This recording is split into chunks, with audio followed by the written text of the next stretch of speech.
century. You look at all the events of the last century, combined will have less of an effect than what's about to happen to us. The opportunities are astounding what you can find in terms of possibility for abundance and thriving due to the amount of change that's on our doorstep. And it's not little changes. It is going to be the most gargantuan change in 400 years in our civilization. The push that's going to happen, the response in these 8 billion people, you have to realize all these other past grand solar minimums, there were 1 billion people or less on the planet. This is the very first one where there's been 8 billion people. It's the very first one where there's been more than 1 billion people.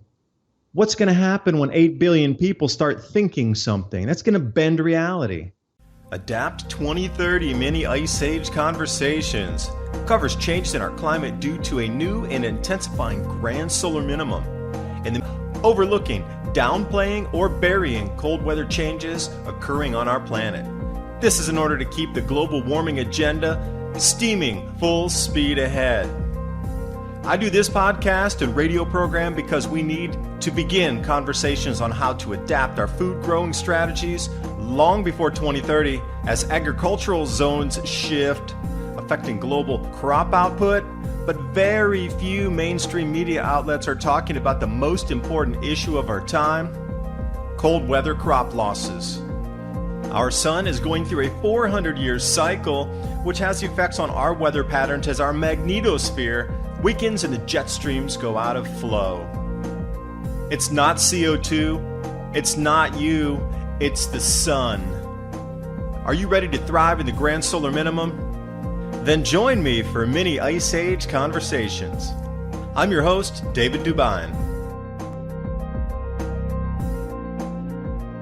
I'm saying it's the hugest opportunity in human history, and that's my mind frame. My mind frame is we're coming at it with abundance, thriving. If you know how to grow your own food, you're safe. If you do any kind of minor preparation, you're going to get through this because you'll be prepared enough at least to get through the first 3 to 6 months of tumultuous times when others are not going to be able to. Then things will resettle, they'll reshift a bit, and then you'll be able to go with the flow as the changes are coming because you'll have that nest, that little bit of buffer, so you're not coming in at it with zero, with no preparation, no supplies, not knowing anything, not knowing how to grow food, don't know how to get water. Where's your nearest water source? How do you get there and get back if you don't have a car? Do you have a bike? How are you going to do that? See, these are the mental things here. Because I already know where the nearest water source is. I know I have a bike. I know I could rig it to put some buckets on. I know I could rig it to put bags on it. At least I know I have a way to go. And imagine waking up one day and you got no water and you're like, I don't even know where the closest water source is. Huge mental game difference, knowing, being a little prepared and having some of your own way out. It's a skill set. The people who aren't, they're going to be in serious trouble. They're going to be scared and terrified. And they got families, and they're going to be terrified and hungry and scared. And how do you explain to them what's going on? That's great in the beginning, but when people are really hungry, they do strange things. Welcome back for the second hour. I'm David DuByne, your host. Mini Ice Age Conversations here, Studio A, Revolution Radio. Talking about the crop losses, and I was talking about the siege of Leningrad before the break. And I was talking about people were eating the backing of the wallpaper. They were actually eating the glue off the back of their wallpaper to stay alive. To put, as they quoted it, anything in their stomachs. Anything. And it came to the point where people were eating fur coats as well. And belts. And the scary thing is they actually had a recipe for comparing on how to boil belts to make soup out of a belt that you wear around your waist with a buckle in it. Now, back then, belts were way healthier as well. You got to think about the amount of chemicals in our leather production today are far different than they were, 75 years ago now? Almost 80 years.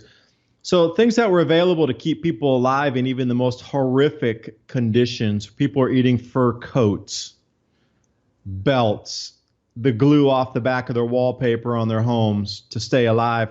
That option is not there for us now, period.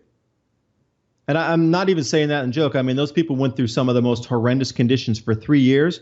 When the food came in and the food delivery trucks came in, they thought it was a mirage after the siege ended. They couldn't actually eat either because their stomachs were so used to not having food that when they came in, doctors had to actually give people food so they didn't overeat or eat themselves to death because they didn't have enough food. This was one of the strange things that was going on. So when we talk about crop losses, it's starting to be a global phenomenon at the moment, and you're seeing it everywhere. It is everywhere. It's happening on all continents. On the Ice Age farmer, we're talking about the decreased crop yields across the U.S. Now, one thing is happening, soya beans are absolutely going through the roof at the moment. Soya beans are having some of the best yield due to these weather changes of anything. So if you were long on soy, you just got burned. If you were long on anything else, you just made a mint. And then we get so grains are one thing. We're going to look at some index futures prices here in a minute. But I'm back over here at Fresh Plaza. I don't know if you're familiar with Fresh Plaza. They cover just agriculture across the planet, citrus, fruits. They don't really cover grains too much. That's more for ag web. So I'm giving you a couple resources here for you to look at so you can follow and track the crop losses yourself so you don't have to rely on other people. See, when you get into a conversation with somebody and you start talking about the crop losses being a global thing, and they say, well, prove it, then you know to go to Fresh Plaza and take them there so you can look at the citrus, fruit, stone fruits, etc. And then you know to go to a thing called AG Web, Ag Web, like Agriculture Web, Ag Web, to take a look at the grains and the grain harvests. And then you can go to Index Mundi, INDEX MUNDI, Index Mundi. So you can take a look at the crop pricing, and then you can go to the Chicago Board of Trade and all the other places that you can take them with the information to prove what is happening with our crop yields this year. Now, see, this one startling article in AP said the Arctic was the all-time warmest, but that's absolutely a fabricated lie, and I'm going to call out the AP right now because all the way until last week, the temperatures were below normal. They were below the 30-year running average.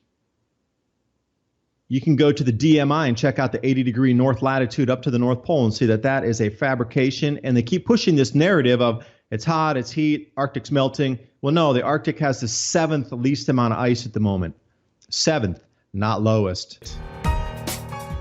And this episode's brought to you by TrueLeafMarket.com.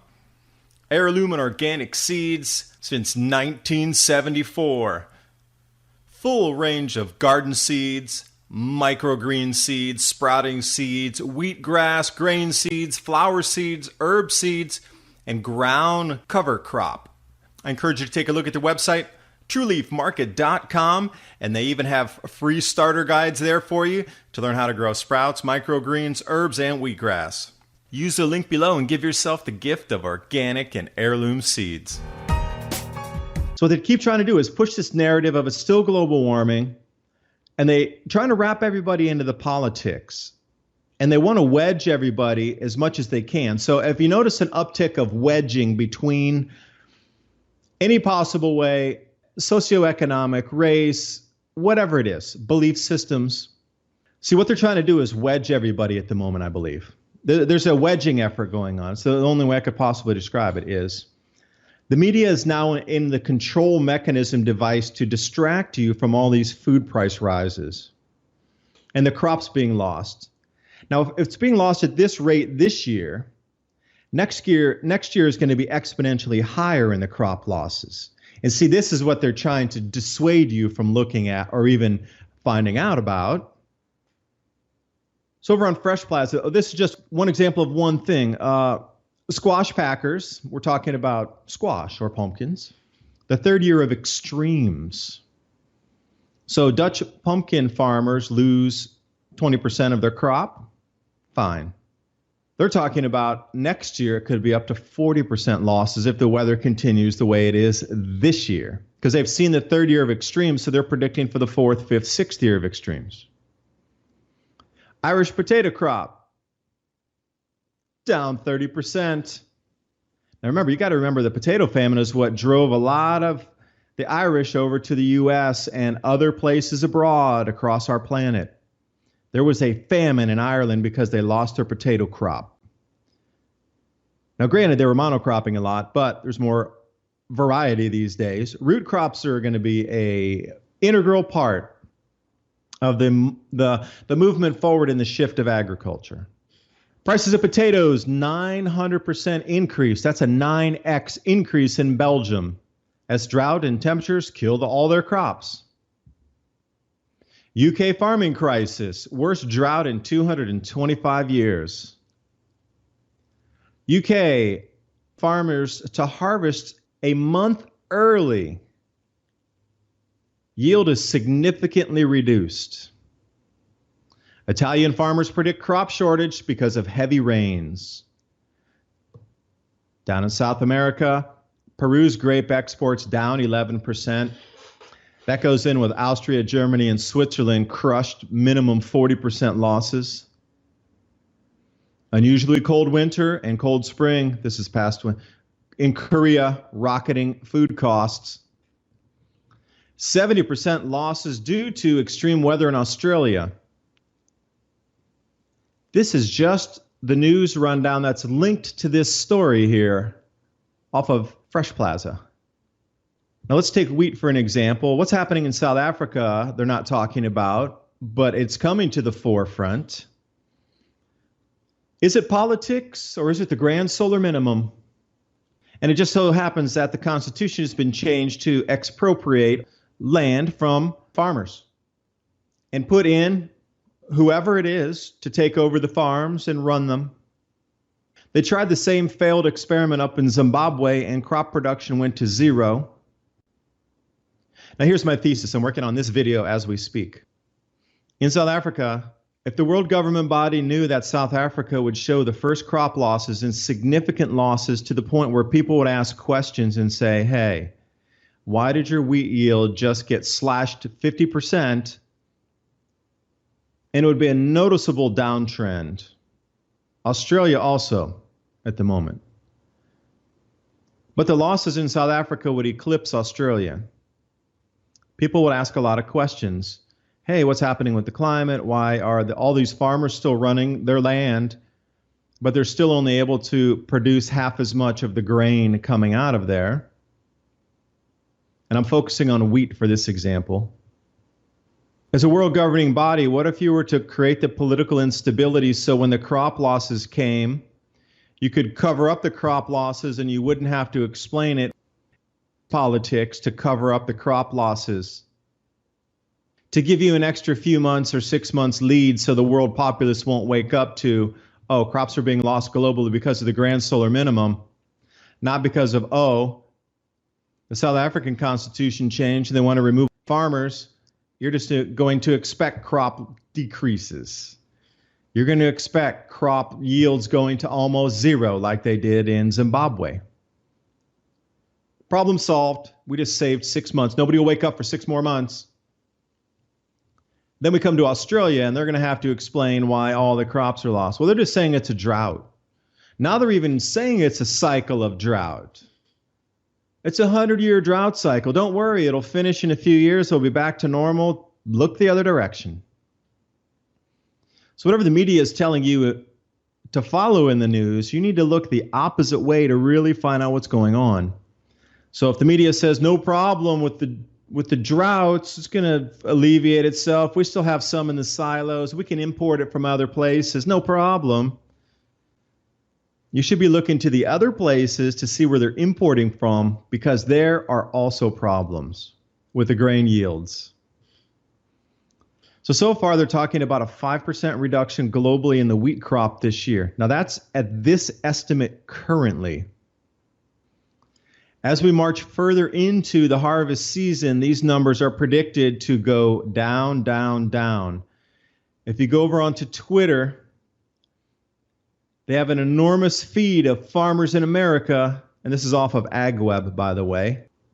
They're talking about the USDA is absolutely insane for putting out these inflated numbers that they're putting out because these farmers are tweeting that our yields are nowhere close to what the USDA is putting out as the yield will be. even though it's down significantly tens of millions of tons. The farmers are saying USDA is putting out this, but in my fields, I'm getting 20% of what they're saying the yield will be. When the farmers actually are coming out telling the USDA that their figures are false and overinflated, and all these tweets coming along, I'm getting only half of what the USDA says we're going to get in this county. There's a huge disconnect at that point. So what they're saying in the news is one thing. Hey, it's going to be 5% reduction in global wheat yield. That's for this year when we still have what I consider stable agriculture. What happens when we progress into 2022 when everything is completely out of kilter? We're nowhere near being out of kilter at the moment. What you're seeing with this extreme weather now is still, in my opinion, what's considered normal, stable growing seasons. What we're moving to in 2021 is what I consider completely non-growable, silent, unreliable seasonal conditions that are going to wipe out our global crops to the point where we're going to have to dig into the silos every year just to make up for the demand. And at that point, after we're digging into the silos for a year or so and we don't produce the next following year, and it goes to the point where we don't have any more in the silos and we're not producing enough on the planet, then what? That's what I see in the future at 2021 or 2022. The yields right now are good and they're going to be down 5, 10, 15% globally for just wheat. Soya beans are rocking. They're having the best ever. So are we going to switch over to a complete soy-based diet to try to switch from when there's not enough wheat? Are we going to switch to soy? How much will that push the soy price if we all start switching to soy because wheat's too expensive? Then what? How many more times can you shift to other crops? We got rare snowfalls in Uruguay. You got to realize even in the winter time, it's just the Tropic of Capricorn. They call it the temperate zone. Dropping very rare snow and hail in Argentina and very rare snow in Uruguay. Warm summers, crisp, dry winters. While not the coldest air of the season, strange moisture lingered to allow the snow in the high terrain of southeast Uruguay, which is a desert, which is strange. So you can see the moisture patterns are shifting everywhere globally at the moment. Now, if you know this and you can see the changes coming, how would you start to prepare yourself? Well, you could try to learn how to grow something in your house first. You might want to check on who's the suppliers in your area. If you can't get it from a store, can you go directly to the wholesaler and buy a larger amount with the people in your neighborhood? Can you buy a ton of something? Can you buy 5 tons of something? If that's not available, can you switch? What other crops do they offer? Because there's a bulk wholesaler in the town. Where do you think bakers get their wheat from? Do you think they buy it from a supermarket and go in and buy 1 pound of hard red winter wheat and go back to their bakery and make a cake or make bread? No. They buy it bulk from a distributor in the city. Do you know these people? Do you know where they're located? Because they're going to be the very last ones that still have food. The supermarkets will run out far before these wholesalers will. And the supermarkets are the very end of the chain. Trace it back a little bit. Do you know where these people are? How do you get there? Let's say you don't have any gas in your car or diesel in your truck. Can you still make it to this destination and get back to your house? How about just the first step? Do you know where to drive to in your city and go visit these people and start a relationship with them? Find out what their minimum orders are. Okay, the minimum order is 100 pounds of wheat. Awesome. I'll take 100 pounds right now. How much will that be? Do they offer buckwheat? Do they offer something you can sprout? What about the seed suppliers in your area? This is another one you'll need to know as moving forward in an integral part of your life. Who are the seed sellers online? I recommend TrueLeafMarket.com, heirloom and organic seeds. That's who I use for my videos. I appreciate their seeds. I like the way that When you grow it, you can harvest it and grow it again. You cannot do that with GMO. How many relationships do you have with the seed suppliers in your town? Because remember, some of those seeds you don't have to grow. You can sprout them or turn them into microgreens depending on the size of the plant that comes up. Grain wholesalers and seed wholesalers. How about the nurseries where you live? Do you know what plants are growing in your area? How about the people who are the ones in the know that are supplying all the major commercial growers? What about these people in your neighborhoods or your communities? How many of them do you know? What kind of plants can you grow quickly? What types of plants will thrive in drought condition? If you know the condition that your area is moving into based on historical correlations in a grand solar minimum, you're going to know in your local area. Just go read some history books. Go to your library. Talk to your librarian. I bet they know a lot to put you in the right direction for the right resources. Look online. There's online databases at universities. There's an enormous amount of PDF search engine. It'll just give you the PDFs that are based on the subject you're searching. If you can find out exactly how the climate shifted in your area or the local area, you could print out those documents and start conversation with other people, maybe even the growers or horticulturalists around your area. That way you have a network of people who are involved in growing food. Go to the farmer's market, find out who's there, find out who knows about the grand solar minimum. If there's a person who's producing their own stuff or their own food from a greenhouse, ask them if you can come out and see their greenhouse. Volunteer time on their greenhouse, on their farm. Volunteer to learn. You're not going to get paid to say, hey, I want to come on your farm and I don't know anything, but I want you to pay me. That's not going to work. You need to go out there, learn what you can. Start the conversation about the grand solar minimum. Do they know what's coming? It's already here. It's just about the amplification now. It's not about what's coming. It's already here. It started. That's why you're seeing all the changes. So that's kind of a good roadmap moving out. You know, you want to put yourself square in the middle of food during this time. You want to be associated with food. You want to be in the middle of where food moves and where food comes into your city, where food's distributed across your city or town. You want to be in the middle of that microcosm. You want to know how to grow your own food. You want to know others that are growing their own food, so if you have an oversupply, you can trade with them. You want to have a network around you of everybody that knows how to grow food. Because these are the people that are going to survive with the highest style and standard of living. They're not going to be the ones waiting in lines for food. They're going to be the ones where people bring their gold watches and say, I need a carrot. Security, that's a whole nother issue. Filtering water and learning water sources, that's a whole nother issue.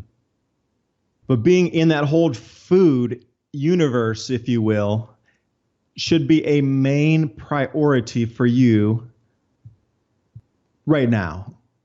Even if you're listening, you should be already on the internet looking while I'm talking grain wholesalers, my city. Seed wholesalers, my city. Plant nurseries, my city. Organic gardening, my city.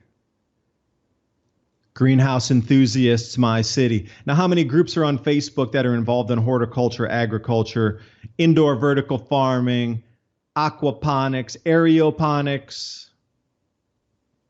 Everybody you meet in those groups is a resource and something you can learn from them.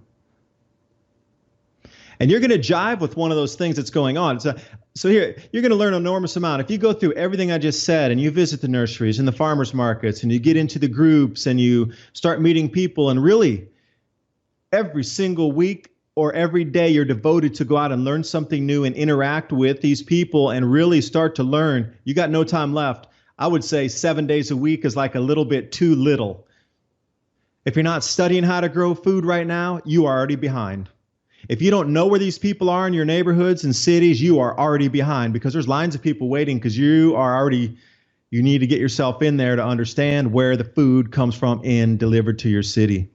Now, what if it's, okay, what's the next town from your city? Let's say you're in a smaller town or a city. There's going to be more of a regional headquarters where even the larger wholesalers are buying from those wholesalers. Everything you do from this point forward should be revolving around learning how to grow food, purify water, and keep it safe. Like I say, with minimal preparation coming up, with these changes that are happening right now, it is too much too quick. It's too much. We are completely unable to handle this. And then the Tokyo government, and the volcanic ash is a whole nother layer on top of that. I mean, what's going on without the volcanoes is what I'm telling you at the moment. But think about that. If you know these people and you're prepared and you're ready, even if these events happen, it won't affect you so badly.